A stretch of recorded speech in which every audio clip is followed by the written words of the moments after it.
وہ ساری چیزیں اس کی قبر میں بھیجی جاتی ہے جو اس کو ڈرا کر کے دہشت زدہ اور وحشت زدہ کرتی ہے۔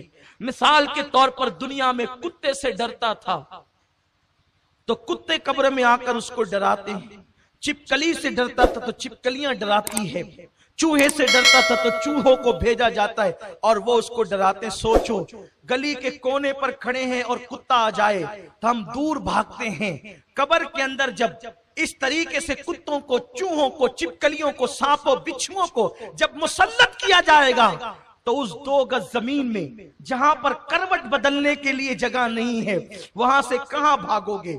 چیخو گے آواز کہاں تک پہنچے گی؟ چلاؤ گے آواز کہاں تک جائے گی؟ مسلمان تو کتنا نادان ہے، تجھے اللہ نے محمد الرسول اللہ جیسا نبی عطا کیا، تجھے اللہ نے قرآن مقدس جیسی کتاب عطا کی، تجھے اللہ نے اللہ اکبر ہدایت یافتہ بندوں کا دامن عطا کیا اولیاء کرام کا، لیکن تو نے دنیا دنیا دنیا اور دنیا کی موج مستی میں اپنا وقت ایسے گزار دیا کہ تو نے آخرت کی کوئی فکر نہ کی، قبر کی کوئی پرواہ نہ کی۔ ہاں اگر تجھے وقت ملتا تو تو گناہوں میں ڈوب جاتا۔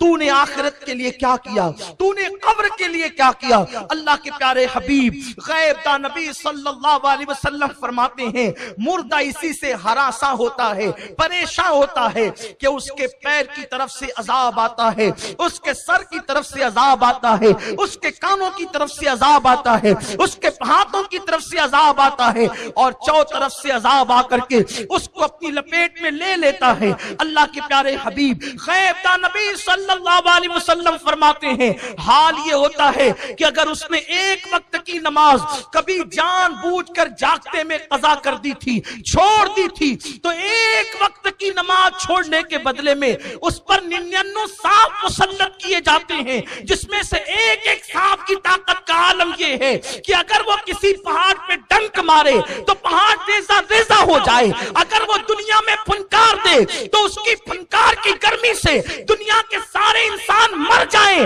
ایسے 99 سانپ اس مردے پہ مسلط کیے جاتے ہیں۔ اس کے بعد ایک فرشتہ جو آنکھ سے دیکھتا نہیں، جو کان سے سنتا نہیں، جو زبان سے بولتا نہیں، گونگا بہرا اندھا فرشتہ اس پہ مسلط کیا جاتا ہے اور نماز چھوڑنے کی وجہ سے صرف ایک گوزا جب وہ اس کے وجود پہ مارتا ہے تو وہ ایسے پس جاتا ہے جیسے چنے پہ ہتھوڑا مارنے سے چنا پس جاتا ہے۔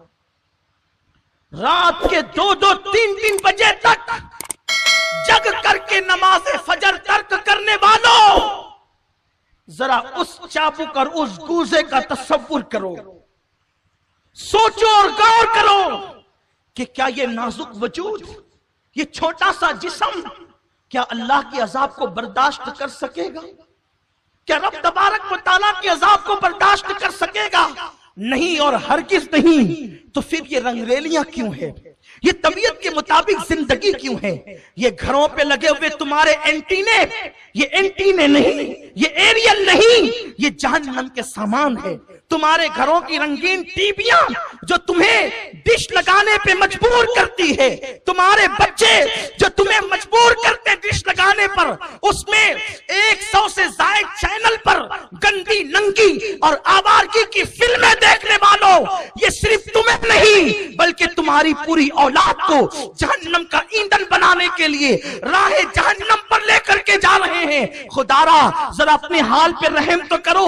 اگر یہ کہا گیا ہوتا کہ 1 سال کے بعد موت آئے گی تو شاید ہم 1 سال پہلے سدھر جاتے، 10 سال کے بعد موت آئے گی تو ہم 10 سال پہلے سدھر جاتے، لیکن موت نے تو کوئی وقت نہ دیا، کسی کو موقع نہ دیا۔ موت کب آئے گی، کیسے آئے گی، کس وقت آئے گی، کس حال میں آئے گی، اسے پر کوئی اطلاع کسی کو نہیں دی گئی۔ ٹی وی دیکھنے والوں، موبائل کو ہاتھ میں لے کر کے انٹرنیٹ پر گندے مناظر دیکھنے والوں، جس وقت تمہارے ہاتھ میں موبائل ہو اور اسی وقت اللہ نہ کرے تمہیں موت آ گئی، اس وقت جب تم گندے مناظر دیکھ رہے ہو یا فلمیں تم ننگی اور آوارگی کی دیکھ رہے ہو، اسی وقت تمہیں موت آ گئی تو تم اللہ کو کیا منہ دکھاؤ گے؟ مصطفیٰ جان رحمت صلی اللہ علیہ وسلم ارشاد فرماتے ہیں جس کو جس حالت میں موت